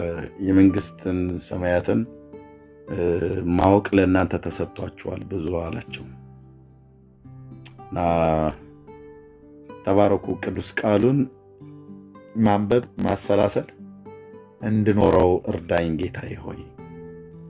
በእውነት ደግሞ ይቻላል አልኳችሁ። እግዚአብሔር እኮ ስሙ ይባረክ። በጸጋው ዙፋን ፊት ደፋ ስትል በቃ አባ ስትለው ሩህሩ ጌታ፣ የዋሁ ጌታ አቅም ጉልበት ይሰጣል። የኃጢአትን ኃይል የምናሸንፍበት ጸጋን ይሰጣል። ለእግዚአብሔር ክብር ይሁንለት። ይህንም ፕራክቲስ እናድርግ፣ ቃሉን ለመኖር ማለት ነው። ከዚህ እንጀምር። ትልቁም ይቅር አለማለትና ይቅርታ አለመጠየቅ ነው። በረከታችን የኛ የሆነው ነገር ሁሉ የተያዘውም እዚህ ላይ ነው። ጌታ ወንድሞቼ እናቶቼ፣ የተቀባ አገልጋይ ከምትፈልጉ ይልቅ የተቀባውን የእግዚአብሔርን ቃል በመጀመሪያ ይፈልጉ። ቅዱስ ቃሉ ማለት ነው። ቅዱስ ቃሉ ብሎ በሚለው መሰረት እየኖርኩ ነው ወይ ብላችሁ ራሳችሁን ጠይቁ። ከና መጽሐ ጭምር ነቢይ ጋር ብትሄድ እግዚአብሔር የሚናገረው ከሆነ ከኃጢአታችሁ ተመለሱ ነው ብሎ የሚልህ። እርግጥ እንዲህ የሚናገር ብዙ የለም። ይሳካለሻል፣ ይሳካላል፣ ይሳካላችኋል ነው። እኔ ይቅርብኝ አልኩ። ይቅርብኝ ጌታ ተመለስ ብሎ ሲለኝ ነው በጣም ደስ የሚለኝ። ጌታ ኢየሱስ ምስክሬ እና ጌታ ይባረክ። ተባረኩ። ረጅም ሰዓት ያዝኩኝ፣ በጣም ይቅርታ። ወንድምነት ኢሳይያስ 53 ምንድን ነበረ? ህልሜን ፍታልኝ ነው ያልከኝ?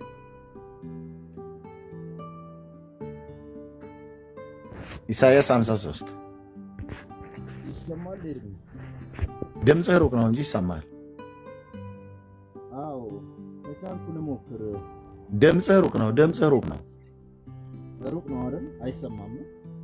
ለምን እንትን ብሉቱዝ ካለ ንቃለው፣ ኤርፎን ከሆነ ንቃለው። ስልኬ ነው በቃ። እሺ እሺ፣ ቀጥል። እስካሁን ይሰማል።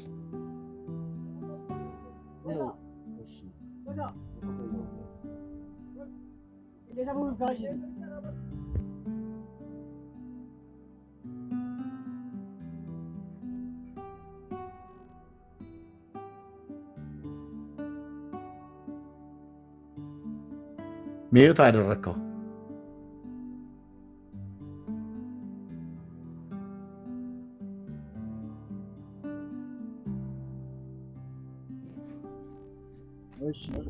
ሰው ጋር ይቅርታ ከሰው ጋር እያወራሁ ስለሆነ እንዳይረብሻችሁ ብዬ ነው። ይሰማል? አዎ ይሰማል። እሺ ሰላም ለእናንተ ይሁን። ኤርሚ ሰላም ይብዛ። ደስ ብሎኛል። ህልም አየሁኝ ትናንትና ተኝቼ ለዛሬ አጥቢያ ማለት ነው። ስለ ራስህ ነው? ስለ አንተ ነው ያየሁት። እሺ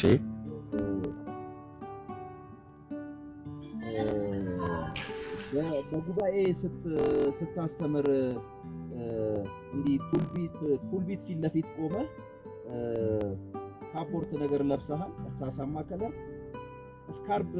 ይሄ በገጠር አንዳንድም በከተማ ውስጥም አለ እንደዛ የሚጠቀሙ ሰዎች አሉና ይሄ ስካርብ የክር ስካርብ ነገር አንገት ላይ የምትደረግ ነገር አውቃለሁ። እና ትመሰክራለህ። የምትመሰክርላቸው ሰዎች ደግሞ በዚህ ስማቸውን መጥቀስ ባልፈልግም በዚህ በሶሻል ሚዲያ ላይ የማውቃቸው አንዳንድ ሰዎች እዛ ጉባኤ ውስጥ አሉ እና ትመሰክራለህ። በኃይል በስልጣን ትመሰክራለህ። ይሄ ነው የኔ ኢየሱስ እያልክ ሃሌሉያ እያልክ በጣም እየጮህ ስትመሰክር አየሁ እና በዚሁ መሀል ባነንኩ። አይኖቼ በእንባ ተሞሉ። ጌታን አመሰገንኩ። ኤርሚ ሳልነግርህ አላልፍም። ክብሩን ጌታ ይሰጥ እና አሜን። ፑልፒት ላይ ቆሜ መድረኩ ላይ ቆሜ ነው መሰክር የነበረው። ቦታው ቸርችም አይደለም፣ የሆነ ብቻ ስፍራ ላይ ይመስላል። ቸርችም አይደለም፣ አዳራሽ ውስጥም አይደለም፣ ግን ፑልፒት አጠገብህ አለ። እነዛ የምትመሰክርላቸው ሰው ደግሞ ከአንተ ተቃራኒ የሆኑ ሰዎች ናቸው። በእምነትም የሚመሳሰሉ ሰዎች አይደሉም። እና ይሄ ነው ኢየሱስ እያልክ በስልጣን ትመሰክርላቸዋለህ። ሃሌሉያ እያልክ በጣም ትጮኻለህ። እና በዚህ መሀል ባነንኩ፣ ጌታን አከበርኩ። አይኖቼን በእንባ ተሞሉ። በጣም በመንፈሴ ተቃጠልኩና በጣም ይህን ነገር ሳልነግረው አላልፍም ብዬ ነው። ስልኬም ማያሰማ ችግር አለበትና ስፒከሩ እንግዲህ ይቅርታ አድርጉልኝ። ኤርሚ ቴንኪው ወንድምነት፣ ተባረክ፣ ጸጋ ይብዛልህ። መልካም ነው ያየኸው፣ ክፉ አይደለም። ይኸው ነው እየሆነም ያለው ገናም ወደፊትም የሚሆነው የዚሁን የጌታችንን አዳኝነት ነው አብረን እየመሰከርን ያለ ነው። ለሚቃወሙንም፣ ለሚሰድቡንም፣ ለሚረግሙንም ብዙ ድካም እንደማንም ሰው ስለሆንኩኝ ብዙ ድካሞች፣ ብዙ ስንፍናዎች ቢኖሩኝ ግን ጌታ እግዚአብሔር ልቤም በሚያውቀው በቃ በንጹህ ልቤ በቅን ልብ ነው የማገለግለው ጌታ። ማንም ላይ እንደዚህ አንዳንዴ የምቆጣ ነገር ብመስልም ግን ያን አይደለም፣ ልቤ እንደዛ አይደለም። እና እግዚአብሔር ይባርክ። መልካም ነው ያየኸው፣ ይብዛልህ። አንተም አብረን ሃሌሉያ እንላለን። የምንመሰክርለት ኢየሱስ ይህ ነው ብለን እንላለን። ይህን ነው እያደረግንም ያለ ነው እና ጸጋ ይብዛልህ። ተባረክ። ልዩ ደምዳት አመሰግናለሁ። ጌታ ይባርክ። ቴንኪው። አሜን አሜን። ቴንኪው ብራዘር። ሚላና እንዴት ነሽ እህታችን? እግዚአብሔር ይመስገን። ኤርሚ እንዴት ዋላችሁ? ጌታ ይባረክ። ጽሁፍሽን ኮሜንትሽን አይቼ ነው። ብዙ ጊዜ ልነግርክልና ስለምፈራ ነው። ዛሬም ሌሊት አይቼ ነበርና ተመሳሳይ ነው። አንድ አይነት ህልም ነው ማየውና እንደ ነገር ውስጤ ይነግረኛል። እፈራለሁ። እሺ፣ መንገድ ዳር ላይ ያሉ 3 ቤቶች አሉና ቅርጻቸው ልክ እንደ ዘንባባ በኦርቶዶክስ ይሄ ዘንባባ የሚሰራላ የጣት ቀለበት በዘንባባ ልክ እንደዛ አይነት ያላቸው እንጃ ምድር ላይ ያላየው እንደዚህ አይነት ቤት አላውቅም። እና መንገድ ዳር ነው 3 ቤት ናቸው። አንዱ ብርሃን አለው፣ ቀን ነው ቤቱ፣ ቀን ላይ ነው። መንገድ ዳር ላይ ያለው ብርሃን አለው፣ አንዱ ቤት ብርሃን አለው። አንዱ ደግሞ ጨለማ ነው። ሶስተኛው ደግሞ ልክ ህንፃ ናቸው። አንዱ ቤት በቁሙ ሰምጧል። ይሄ እንትን መሰረቱ አለ፣ ግን ቤቱ ሶስተኛው ቤት በቁሙ ወደ ውስጥ ሰምጧል። ሁለተኛው ቤት ደግሞ ቆሟል፣ ግን ጨለማ ነው። አንዱ ቤት ደግሞ ብርሃን ነው። ይህ ደግሞ እንዴት መሰለ ማታ አይደለም ያየሁት ቀን ነው። በቀን ላይ የቆመ ቤት ነው፣ ብርሃን አለ። ቀን ነው ግን አንዱ ቤት ላይ መሽቷል፣ ጨለማ ነው። የብርሃኑ የፀሐይ አለ ምንም አለ ግን አይገባም ወደዛ ቤት ማለት ነው። ሁለተኛው ቤት ላይ አንዱ ቤት ብርሃን ነው፣ መንገድ ዳር ነው። አልፎም የሆኑ ቤቶች አሉ ግን ወደ አርቀዋል፣ ብርሃን የላቸውም። ከዛ ምን ታደርጋለህ? መንገድ ዳር ነው ብዬሃለሁ። ማብራት ይሄ ፖል የሚያስቀጥሉ መንገድ ሰራተኞች ቀጥረክ ይሄ ኮረኮንች በመንገዱ ላይ አስፓልት ልታዘረጋና መብራት ልታስወጣ ብርሃኑን ለማጋባት ከአንዱ ቤት ወደ ሁለተኛ የቆመው ቤት አንዱ መሰረቱ ሰምጧል ብያለሁ።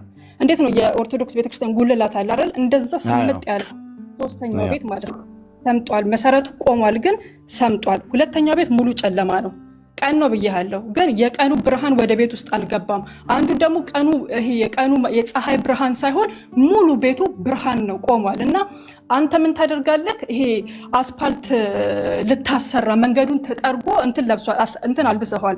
ኮረኮንች ይሄ መንገድ ትራንስፖርት የሚሰሩት አሉ። ኮረኮንች አልብሰው ቀይ አልብሰው ሬንጅ ቆሞ ያለው እና ልታዘረጋ ወደ ሁለተኛው ቤት አንደኛው ስለወደቀ ቢያንስ ወደ ሁለተኛው ቤት ብርሃን እንዲገባ ብለ ኤሌክትሪክ መስመር ስታዘረጋ ነው ያየሁት። እና ሬንጅም ቆሟል፣ መንገዱ ተጀምሯል ኦልሬዲ ማለት ነው። እና በጣም ጊዜ ንገሪው ምናምን ነገር በጣም እየፈራው ልጽፍ እያልኩኝ እየፈራው ዛሬ በጣም ተናንቆኝ ያው እግዚአብሔር ነው ሰው ሀገር ነው ያለሁት እና ልነግርክ እያልኩኝ እሱ ህልም አየው ሲል በቃ መንፈስ ቅዱስ ተናገር እያለኝ ነው ምናምን ብዬ ነው የገባሁት። እና ተጀምሯል መንገዱ ሬንጅ ቆሟል። ብቻ ማብራት ምናምን ነገር ልታስገባ እንዲሰልፍ እንትን ፖል ትርጓሜውም አልገባኝም። ምናልባት ላንተ በደንብ ነው። በደንብ እግዚአብሔር ስም ይባረክ፣ እግዚአብሔር ስም ይባረክ። መብራቱ ተዘርግቶ መብራቱ ለመግባት ነው። በተለይ በዛኛው እዚያውን በውስጥ ነግርሻለሁ፣ ነይ በውስጥ ጸልይልሻለሁ። እንደዚህ አይነቶች እግዚአብሔር የሚናገራችሁ እህቶች ፎሎ ባክ መልሼልሻለሁ። ስልክሽን አስቀምጭልኝ። ግልጽ የሆነ መልእክት ነው። በጣም ግልጽ የሆነ ምንም በቃ ኩልል ያለ መልእክት ማለት ነው። እግዚአብሔር ለእኔ ከነገረኝ ጋራ ብዙ ዘመን ካወራኝ ጋራ የመንገዱም መዘጋጀት ጠጠሩም ተዘጋጅቶ በላዩ ላይ ሬንጅ አስፓልት ሊፈስበት ነው ማለት ነው። ኦልሬዲ መንገዱ ተጀምረዋል። በመንገዱ ላይ ምን ልታረጉ ነው? እዚህ ያስገባችኋቸው እነዚህን እታች አስወርዱ። ማን ነው የሚያስገባ? ኦኬ መንገዱም ተዘጋጅቷል፣ ተጠርጓል። ክሊር አድርጎ እግዚአብሔር ለእኔ የነገረኝ ነው መንገዱ ስራም ላይ እና ይህም ደግሞ መብራት እንግዲህ ኤሌክትሪክ ወደዛ ወደ ጨለማው መብራቱ ወደሌለበት ቤት ላይ ለማስተላለፍ ነው። ግልጽ እኮ ነው መልክቱ ወንድሞች እናቶቼ፣ ግልጽ እኮ ነው መልክቱ። ይህን መብራት ለማስተላለፍ ነው። ቆመው ለሰመጡ ቆመው የቀኑ ብርሃን ወደ ህይወታቸው ወደ እነሱ እንዳይገባ በራቸውን ዘግተው ለተቀመጡ ማለት ግልጽ የሆነ መልክት። እንዲህ አይነት ከዚህ ቤት እኔ ሰምቼ አላውቅም። በተለያየ መንገድ እግዚአብሔር ይናገራል። ይሄ ደግሞ በጣም ግልጽ ነው። ተባረክ ኔት ከዚህ በኋላ እንዳትፈሪ እሺ እህቴ፣ እንዳትፈሩ። ምልክት አሁን ያልከው ማለት ነው ከነገርሽ በኋላ ጌታ ሆይ እኔ እፈራለሁ ስል አሁን ያልከው ግልጽ ነው። እንደዚህ አይነት መልእክት ሰምቼ አላውቅም። በኢየሱስ ስም ሃሌሉያ። ኢየሱስ ጌታ ነው። አመሰግናለሁ። ዋው ግልጽ እኮ ነው ወንድሞች እናቶች፣ ግልጽ ነው። ጌታ በጣም ብዙ ጊዜ ይናገራል። ኑና ንገሩኝ ብዬ ስላችሁ ከዚህ በፊትም ተናግሬያለሁ። በተለይ እኔም በተመለከተ የፈለገ ነገር መጥፎ ነገር ያሳያችሁ ኑና ንገሩኝ፣ ኑና ንገሩኝ። ከሁለት አኳያ፣ አንደኛ እኔን ትጠቅሙኛላችሁ፣ ሁለተኛ እናንተም ትጠቀማላችሁ። እናንተ የምትጠቀሙት እግዚአብሔር የሰጣችሁን መልእክት በታማኝነት መታችሁ ስትነግሩኝ ላበረታታችሁ ነው። ለሌላም ሰው ጭምር እግዚአብሔር ከተናገረሽ ሳትፈሪ ለኤርሚያስ እንደነገርሽው ሄደሽ ለሌሎችም መናገር አለብሽ። እንደዛማ ካልሆነ ታማኝ መልክተኛ አልሆንሽም ማለት ነው። አሁን እህቴ ታማኝ መልክተኛ ነሽ። እሺ ግልጽ ነው መልክቱ ብዬ ስላት ጮኸች። ምክንያቱም የሰማችው ነገር አለ ማለት ነው፣ ያየችው ነገር አለ ማለት ነው። ህልሙን መታ ለእኔ ስትነግረኝ ምን ሊሆን እንደሚችል ወይም ምን ልላት እንደምችል ለምን እንደምትፈሩት በጌታ ለምን እንደምትፈሩት እህቶች ወንድሞች ለምን እንደምትፈሩት? ህልም ከጌታ ዘንድ የምታዩት ነገር ካለ ልቤም በሬም ክፍት ነው። የውዴ ቃል ከሆነ በጣም ነው የምሰማው። ሰምቼ በእግዚአብሔር ቃል እመዝናለሁ። ጌታዬም ይህን ስጦታ ስለሰጠኝ አውቃለሁ። ከጌታ የሆነውን አውቃለሁ።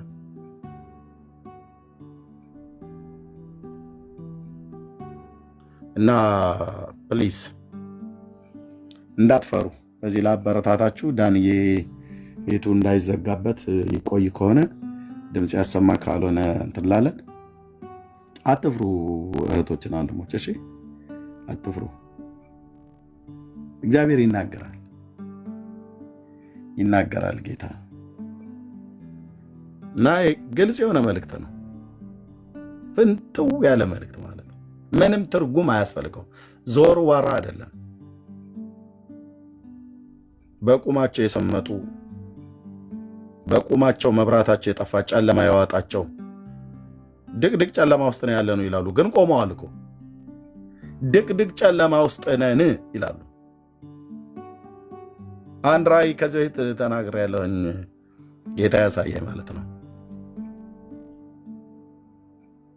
ቡኒ ብራውን ከለር መጽሐፍ ቅዱስ በሰሜኑ በር በኩል ነው ተጥሎ ያየሁት። በኦርቶዶክስ ቤተክርስቲያን ላይ የወንዶች መግቢያ በሚባለው በር ላይ ከውጭ ተጥሏል።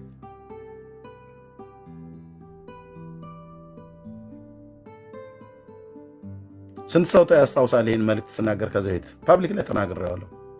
77 ቁጥር ጻፉልኝ። ይህን መልእክት ስናገር የሰማችሁ ብራውን ከለር ትልቅ የመጽሐፍ ቅዱስ በወንዶች በሰሜን በር በኩል ተጥሏል ውጭ ላይ። የአባቶቼ አምላክ እግዚአብሔር ምስክር ነው። ከዛ ሄድኩኝና አቅፌው እንደ ሕፃን ልጅ አቅፌው፣ ቀጥሎ ያለውን ራእይ አልነግራችሁም የሆነውን ማለት ነው። ለፓስተር ታሬ ብቻ ነግሬዋለሁ። መጽሐፍ ቅዱስን ጥለህ ብርሃን ኬት ይወጣልሃል ታዲያ?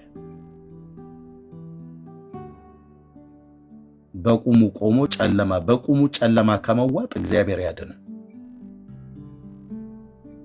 ስለዚህ የመብራቱ ዝርጋታ ማለት የወንጌሉ ብርሃን ነው። እየቀጣጠልን ነው አይደል? ታብ ኮፕሊንግ ሼር አድርጉ ተብሎ ሲባል ወደ እነሱ እንዲደርስ ማለት ነው። አረላ አነሳሁት፣ አነስቼ አቀፍኩትኝ። አቀፌው ቀጥሎ የሆነውን አልነግራችሁም፣ ግን ያደጋግሜም ከዚህ በፊት የነገርኳችሁ የህዝብ ጎርፍ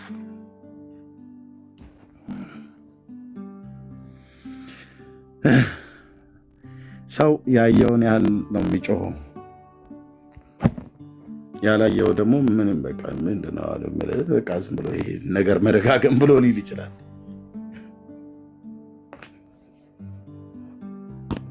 አብረን ነው እየሰራን ያለ ነው እህቶቼና ወንድሞቼ። እሺ ኢየሱስ ጌታዬ ነው። በቅንነት አንድ ነገር ልበላችሁን አልጨርስ። ምናልባት ምነው እኔ ምናምን ነገር አበዛብላችሁ ካላችሁ ምሕረት አድርጉልኝ። አንድ እረኛ አለ አላለ ምንም የማመጣው ነገር ስለሌለ፣ በእኔ ላይ ግን ጥያቄ ካላችሁ የወንጌል አማኞች ቀጥታ ሂዱና ኢየሱስን ታምኑት የለ ኢየሱስን ተወዱት የለ ቀጥታ ሂዱና ከፈለክ ፎቶዬን አስቀምጠህ ከፈለክ የተናገሩ እውነቱን ብሎ የሚለው ሎጎ በፊት ለፊትህ ላይ አስቀምጥና ጌታ ሆይ ይህ ሰውዬ ማን ነው? አንተ ነው የላከው?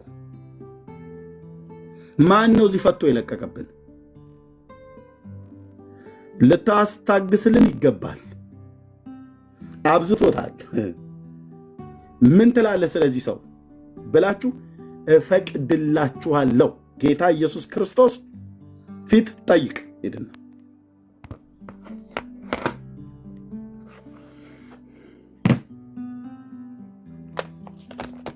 ሄዱና ጠይቁ። በጣም ጥያቄ ከሆንኩብህ በጣም ጥያቄ ከሆንኩብህ በጣም ካጠራጠርኩህ ምናምን ነገር ብቻ ምንም በቃ ምንም የዚህ ሰው እኮ ንግግሩ ምንም አይመቸኝም ብለህ ካልክ ኦኬ በቃ የግድ ልመቻ ይገባል። ግን ጥያቄ አለ አይደለ? 10 ሰው ብጠይቅ 10 ነገር ይነግሩሃል። አንዱን ሰውን ብጠይቅ 5 አይነት ነገር ሊነግር ይችላል ስለኔ። አይ ጤነኛ ሰው ነው፣ አይ ታማሚ ነው፣ አይ ወሰድ መለስም ያደርገዋል፣ አይ ብዙም አይደለም ምናምን ነገር እያለ እንደዚህ ብቻ 5 አይነት ነገር ሊነግር ይችላል። ቁርጥ ያለውን ነገር ሌባ ከሆንኩ ሌባ ነው አላኩትም አላቀውም ዝም ብሎ ነው የሚበጠብጣችሁ እያመሳችሁ ያለው ምናምን ነገር ብሎ ካለ እውነተኛውን ምስክር ጠይቅ፣ እውነተኛውን ዳኛ ጠይቅ። ሂጂና ጠይቂ። ጌታ ኢየሱስ ምስክር ነው። ትዕግስት አለሽ? ትዕግስት ከሳውዲ አረቢያ ቲጂ አለሽ? ቲጂ አለሽ? እስካለሽ ከታይ ጻፊ። እንዴት ነው ድንገት ማዳሜ አትፈቅድልኝ ምላ ሞባይሏን ነጥቃታለች። እንደ ድንገት ከሰማች ብዬ ነበር።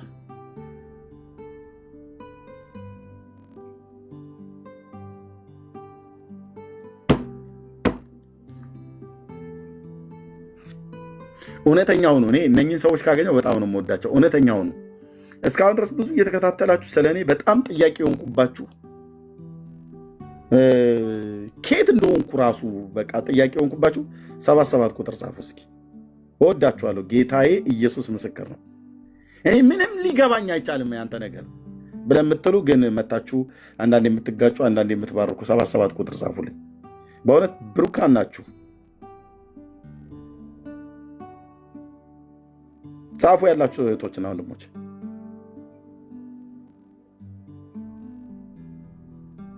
በጌታ ቴንኪዩ ፈይሰል ቴንኪዩ።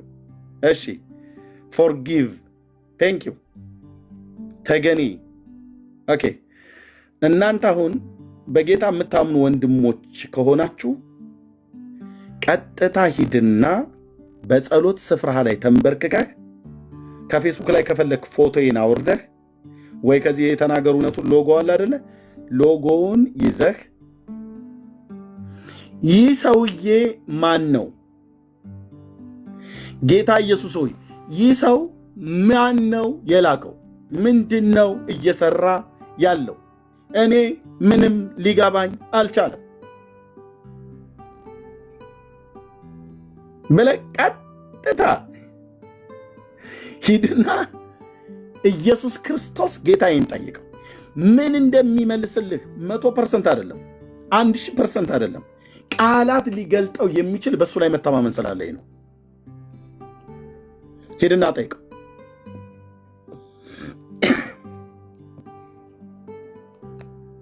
ሂዱና ጠይቁት። ጌታ ኢየሱስ ምስክሬ።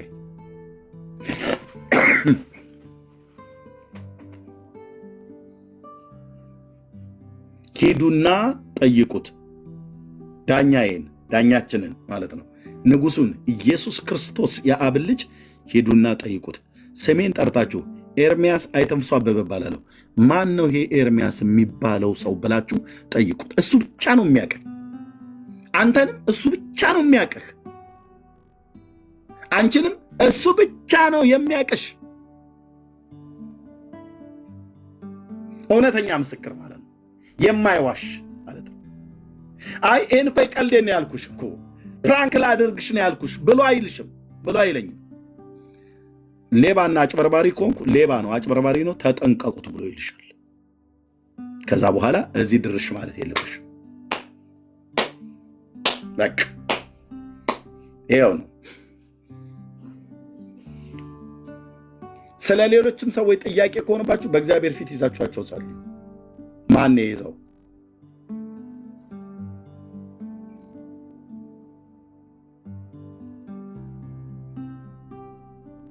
ቴንኪዩ እኔ ጌታ። ማን ይሄ ሰው?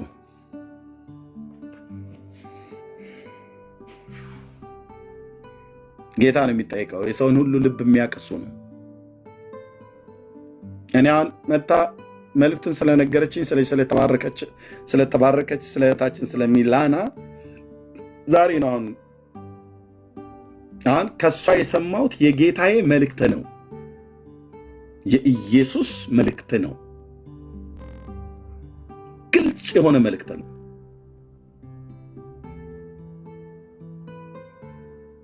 ሁለቱም ስለ መንገዱ ስለ ላይቱ እግዚአብሔር ለእኔ የነገረኝን ነው ኮንፈርም ያደርገው። እኔ እንደዚህ አይነት ነገር ግን አሳይቶኛል ብዬ አልተናገርኩም። ከኔ ሰምታ ነው በውስጥ ተደዋውለን በውስጥ ያወራውሽ ነው አይደል አደባባይ ነው እንተሽ የምታወሪው ብዬ እንዳላት ይኸው ገና አሁን ነው ፎሎ ባክ የመለስኩላት። ጄኒውን የሆነ እግዚአብሔር ድምፅ ነው ማለት ነው። አክ ጌታ ይባረክ። ስለ እናንተም ስለ እኔም የሚያቅ ልባችንን የሚያቅ የተሰለፍንበትን የሚያቅ እኔ የትኛውን ቦታ ላይ ያልኩ በፈለግኩበት የኃጢአት ውድቀት ውስጥ ልሆን ይህ ሰው ማን ነው ብለህ ሄደህ ኢየሱስን ጠይቀው።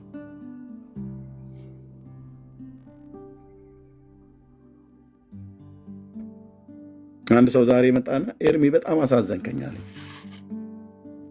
በጣም ዱላ በዛብህ እኮ ምናምን በጣም አሳዘንከኝ እውነት ምናምን ነገር አለኝ። ረጅም ዘመን በሶሻል ሚዲያ ላይ ያቀኛል። የሌላው አይደለም ያማው እዚሁ የኛ የሆኑቱ በጣም በቃ እኛን ሁሉ ያሳመናል። ስለ አንተ ታመመን ምናምን ብሎ አለኝ። ጌታ ኢየሱስ ምስክር ነው። ልቤን ጠበቀልኝ። ልብ በጌታ ሲጠበቅ ማለት ነው፣ በጸጋው ሲደገፍ ማለት ነው።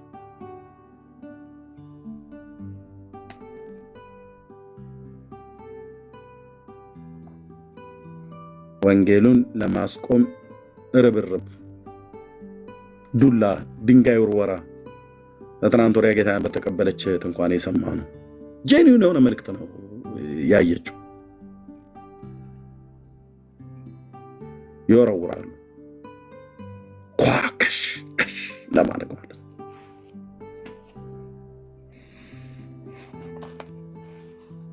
ኢየሱስ የእግዚአብሔር ልጅ ጌታ ነው እና ተባረኩ። እወዳችኋለሁ። እናንተም እንደምትወዱኝ ምንም ጥርጥር የለም። የእግዚአብሔርን መንግስት ስራ እንሰራለን። የእግዚአብሔርን መንግስት ስራ እንሰራለን። ትልቅ ዓላማ አለ። የሰራዊት ጌታ ቅዱስ የእግዚአብሔር ልጅ በቅርብ የሚገልጠው ትልቅ ስራ አለ። ምድራችንን እግዚአብሔር አምላክ የሚፈውስበት በወንጌል እውነት ማለት ነው።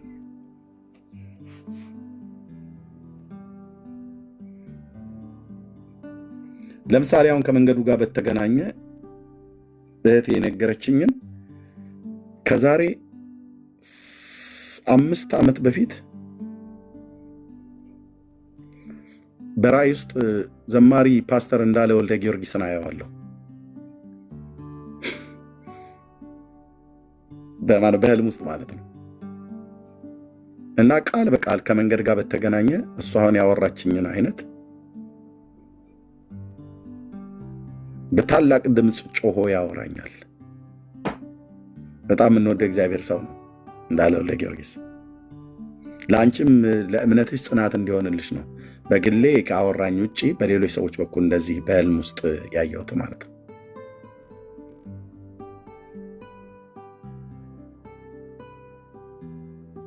ቴንክ ዩ ሎርድ። የዘንዶ አናቱ በኢየሱስ ስም የተፈጠፈጠ ይሁን። ቴንክ ዩ ሎርድ። ክብር ለገናናው ለታላቁ ለስሜ ይሁን።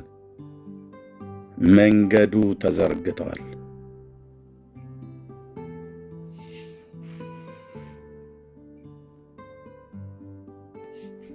አብረን እንስራ። ቴንክ ዩ። ከዚህ በላይ አላወራም። ተባረክ። ጸጋ ይብዛላችሁ። ወንድምነት አለ ዳንዬ። እኔ ልተኛ ነው። ወንድምነት አርግ። ጸጋ ይብዛልህ። ተባረኩ። ዊ ላቭ ዩ ብራዘር። በአንተ ላይ ያለው ያለ ምንም ጥርጥር ብራዘር፣ ጌታ ይመስገን። ለብዙ ትውልድ ገና ከዚህ በላይ ጌታ በረከት ያደርግሃል። መቀጠል ነው። ወደፊት አማራጭ የለንም። ተባረክልን። አሜን። ይብዛላችሁ። ማረፍ ትችላለህ። እኛም ጌታ ከረዳን ማታ ከገባ ወይ ከገባው እንገናኛለን። ተባረክ ወንድምነት። እሺ አንተ ብትገባ ነገ ጠዋት አንድ ቀጠሮ አለ። አንተ ብትገባ እመጣለሁኝ። አንተ ብትገባ እመጣለሁ ምሽት ላይ። እሺ ወንድምነት በቃ ያ ተባረኩ። ጸጋ ይብዛላችሁ። ሰላም ሁኑ። መስዬ ሁላችሁም ሚለና እዚህ ጋርም የሞተልኝ ኢየሱስ ነው እና ኢሳይያስ 54ም ተባረክ ወንድምነት ጸጋ ይብዛልን። ሌሎችም መልእክት ካላችሁ በውስጥ መስመር አስቀምጡልኝ፣ አገኛችኋለሁ። ጸጋ ይብዛላችሁ። ሰላሙን